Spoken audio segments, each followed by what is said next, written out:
Vous n'obtenez pas les résultats que vous souhaitez dans votre vie personnelle ou professionnelle?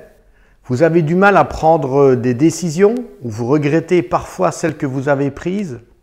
Si vous souhaitez savoir comment mieux décider, je vous en dis plus juste après ça.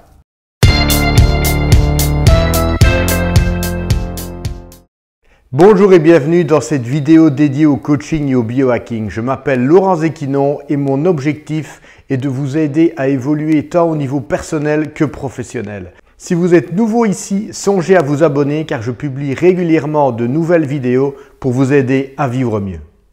Si vous n'obtenez pas les résultats que vous désirez au niveau de votre physique, de votre santé, de votre mental, de vos émotions, de votre entreprise, c'est peut-être que vous ne prenez pas les bonnes décisions. Dans cette vidéo, je vais vous donner 3 conseils pour mieux décider. Premièrement, assurez-vous d'être dans un état physiologique approprié. Si vous êtes fatigué, si vous sortez d'un bon repas très copieux, si vous êtes en proie à des émotions comme la colère, la peur, il est très probable que vous ne prendrez pas la meilleure décision possible pour vous. Donc le premier conseil, vraiment, veillez à être dans un état de sérénité, d'harmonie, de concentration, d'acuité mentale optimale pour prendre la meilleure décision possible. Ensuite, dans la mesure du possible, demandez conseil à des personnes compétentes. Mais surtout, ne suivez pas les avis de personnes qui n'y connaissent rien ou qui viendraient projeter sur vous leurs peurs ou leurs croyances limitantes. Au mieux, vous pouvez toujours me les envoyer si elles veulent évoluer de leur côté. Ensuite, imaginez l'impact de cette décision dans 6 mois, 1 an, 5 ans, 10 ans, etc.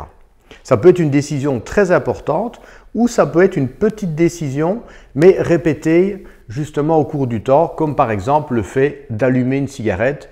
Une cigarette, a priori, ce n'est pas grand-chose, mais si vous répétez le geste pendant 30 ans, vous savez que les impacts négatifs sur votre santé seront présents.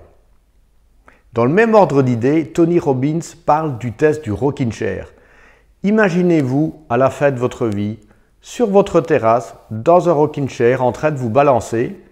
Et puis là, vous repensez justement aux années qui ont précédé et aux décisions que vous avez prises. À ce moment-là, assurez-vous surtout de ne pas avoir de regrets.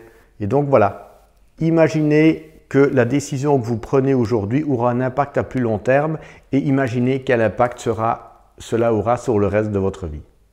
Dites-moi en commentaire si ces astuces vous ont aidé et si vous en avez d'autres. Et si vous souhaitez évaluer les domaines clés de votre vie, suivez le lien qui est dans la description.